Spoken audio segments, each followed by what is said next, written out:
What is up, guys? Welcome back to the channel, Car Revive.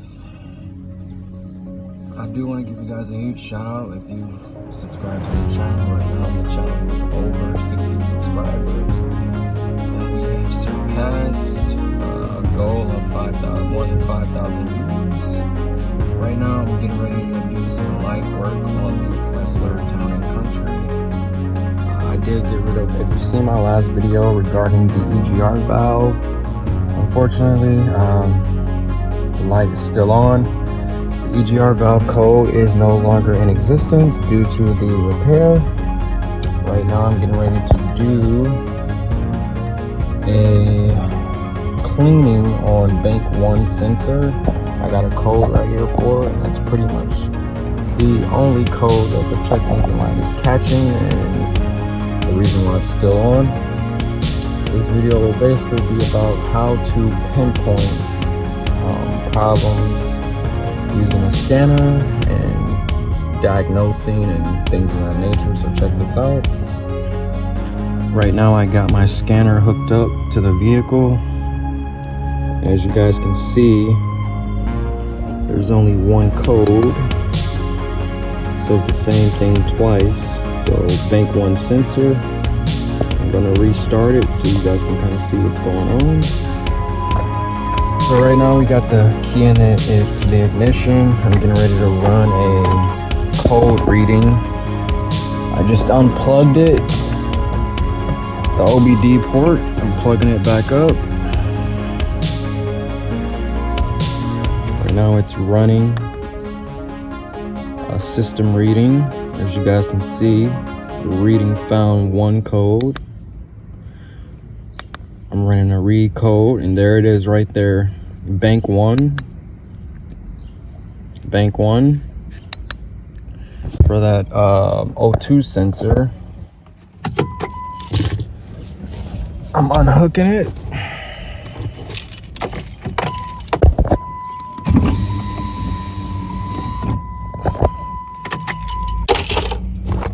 Now we're hopping out of the vehicle. Now I'm not sure which one of these is bank 1 sensor. As you guys can see down in there, there's the first one, and then the other one is right there. So in order to figure out which one is which, I'll have to probably look up a diagram to find that out. Obviously I'll probably just go on Google, do a diagram search, and from there it should tell me which one is which. So I'll be back in a second and let you guys know which sensor we're getting ready to clean, since those are new sensors in the exhaust system. Alright guys, I'm pretty much having a tough time figuring out which sensor is which. Right now I'm getting ready to unhook the battery, since I am doing some electrical stuff. I'll hook the negative terminal, and from there that pretty much eliminates all the power to the vehicle. I still really haven't figured out which sensor is which. Hopefully it's the one that's closest to us. So let's just dive right in and get started.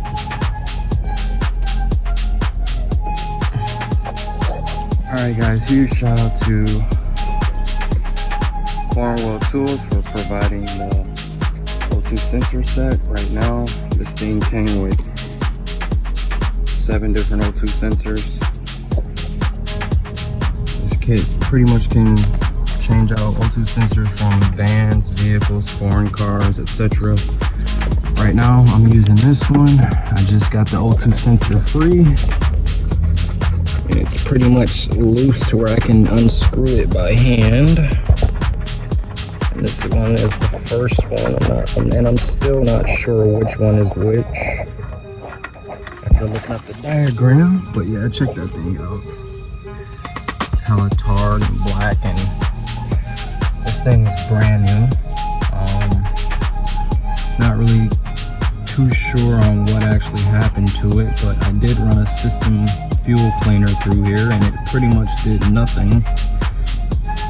I did get some information on how to clean these things from other technicians. This is actually the first time me actually even doing anything O2 sensor related. So from there, obviously, I'm just gonna have to unplug this while I'm recording.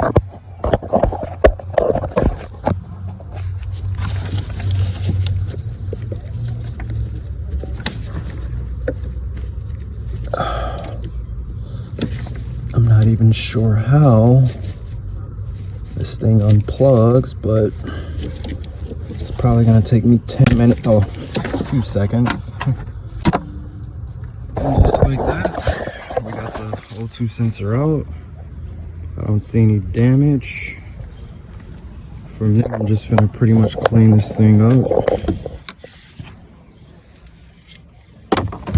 And I'll be using brake cleaner to pretty much do that.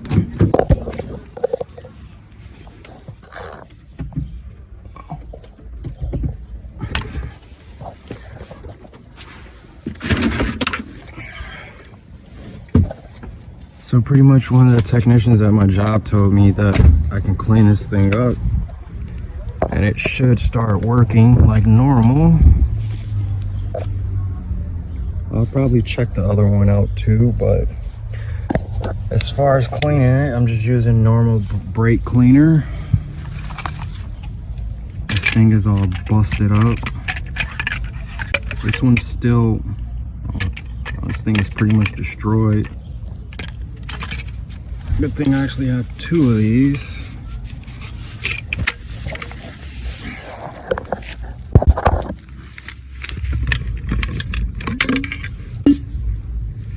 And it's funny because this one is actually missing the holes. I don't know what happened to it.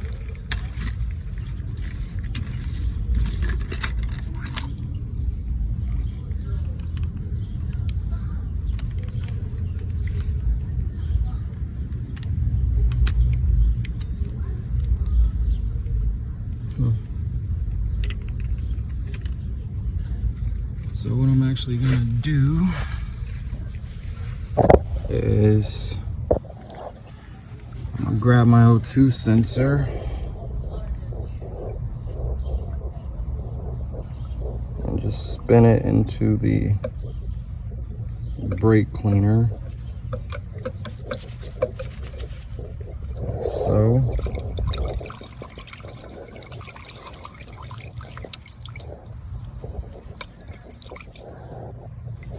Get some rags and wipe it off.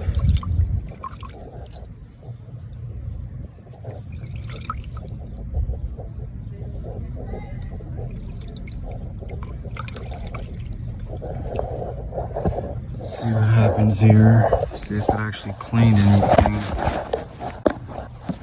Got a rag right here in front of me.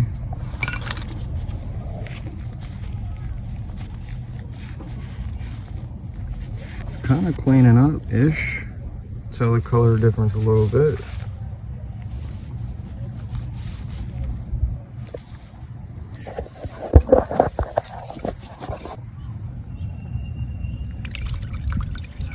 Now I'm gonna probably do this with the other one just to make sure I'm cleaning the right one.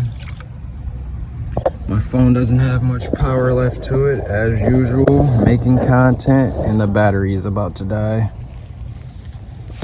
But just like that, I would say it's fairly looking like something is happening. It definitely looks a whole lot cleaner. Kind of can see it cleaning up a little bit better. Let it air dry. Still moisture kind of coming out of it.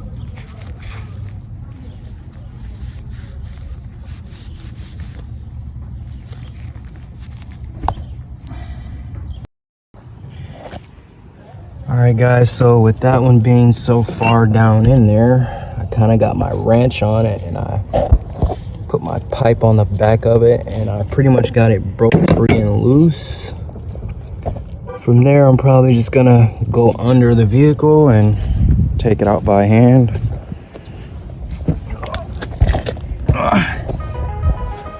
This is the part of the job I hate.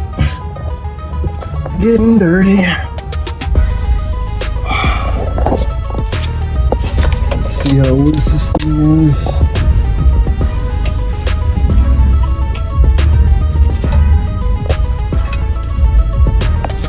So it's not loose yet, but I'll be back in a second, guys. Hold on 1 minute. Alright guys, so I pretty much got the other O2 sensor broken free. And it's loose by hand. Let's see how clean this one is. See, this one is, I think this one was the problem. Look how much shiny that one is compared to the other one.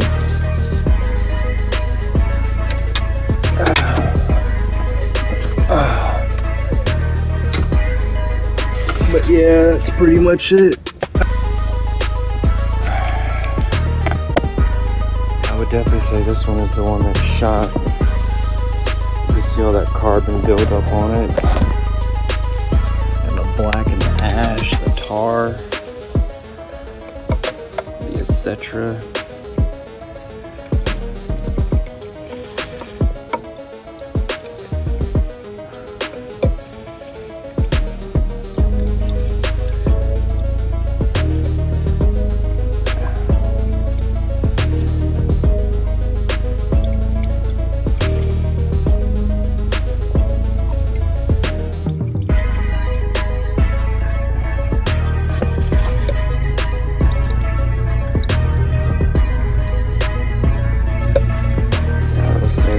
Probably was the one that was giving it problems.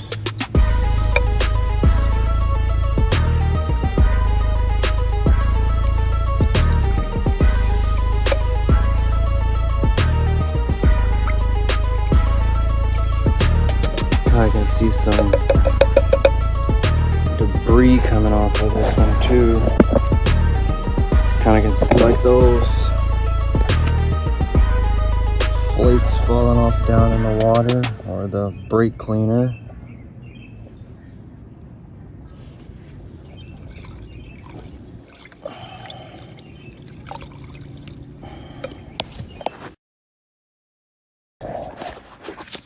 So I'll pretty much be back in a second, guys, show you a before and after how this thing look once it's cleaned up. Now I literally just wiped this thing off maybe 2-3 times, and you could definitely see like gunk and all types of stuff coming off this thing. Like, look how shiny it's getting already.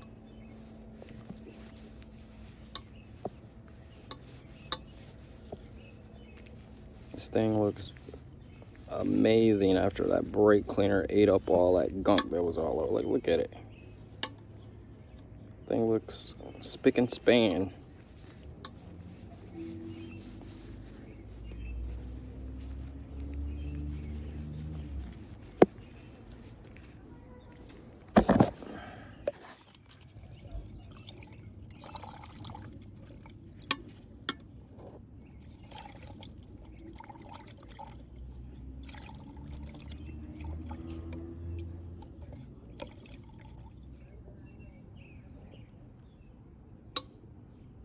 Yeah, this thing looks pretty good.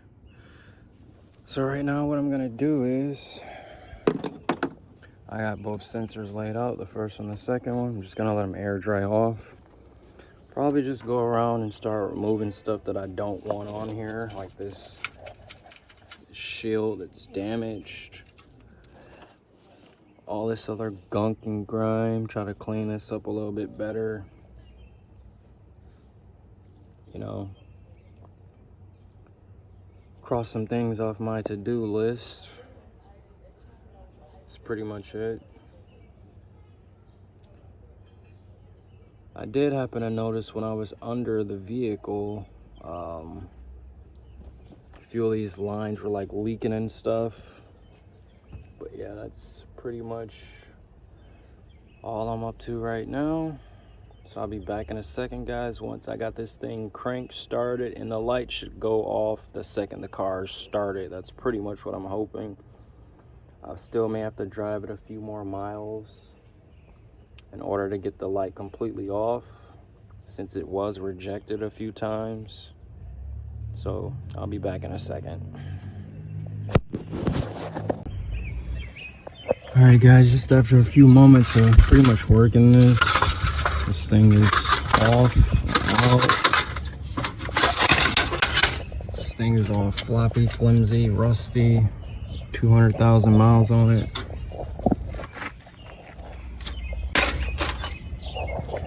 Headers look shot.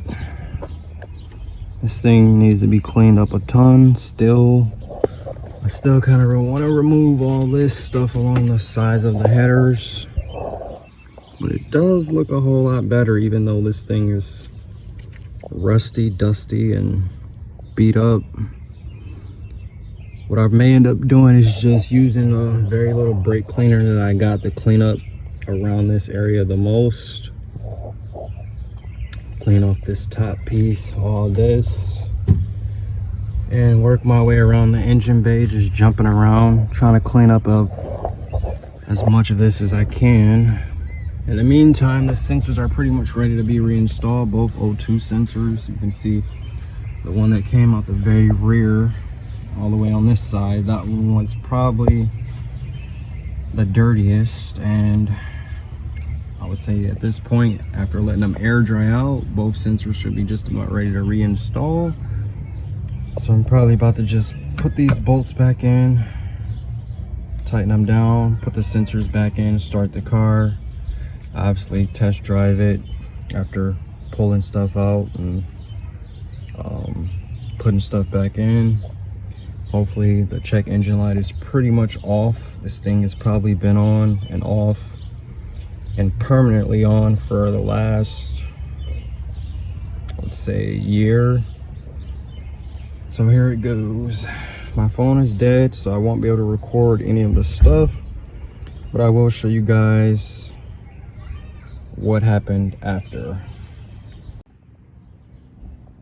All right, guys, everything's pretty much hooked up. Last thing probably left to do is kind of zip tie these a little bit off into like a safety position due to the header shield not being there anymore. Since that did kind of reduce the heat coming from the headers, I'll probably look online somewhere to see if I can find some header shield replacements for this thing. The next repair I'm probably going to end up doing is switching out this line here. I already do have this part off to the side somewhere. The battery's hooked up again. Both sensors are originally where they came from, since I don't think that they would plug in if they were in opposite positions. I'm getting ready to do the first start, and hopefully I started. The light should be pretty much off at this point. Fingers crossed. Let's go in the van and see if everything worked out for us.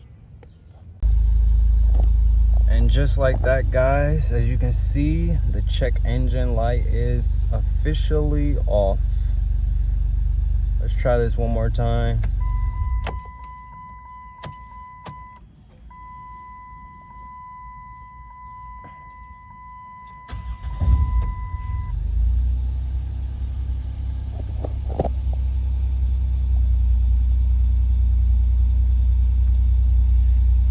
The light is still off.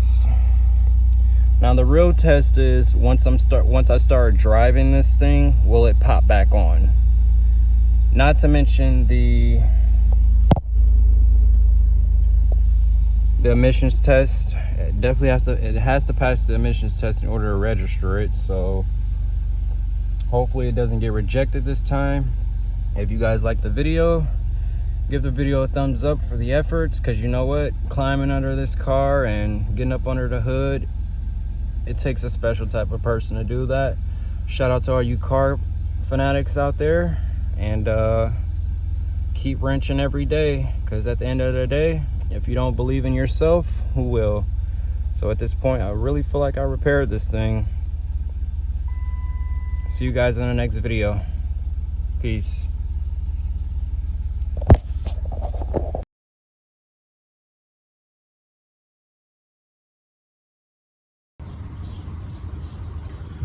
What is up, guys? Welcome back to the channel, Car Revive. As you can see, my dipstick here, I got like this screw in it, and I've already been working on this thing behind the scenes for an extraction. And it's basically stuck. So what I'm getting ready to do, I'm gonna go pick up some lubricant to spray off in there, try to free up the fact that it's caught off in there. Probably even pick up some brake cleaner too to start cleaning off around this area. You can see that there's tons of grease buildup. Kind of really don't know what's going on as far as anything leaking. Maybe the valve cover seal need to be replaced, as well as the one back there as well. So here it goes. And just like that, guys, I got the dipstick finally out of there. So a combination of tools that I used was this little flathead screwdriver,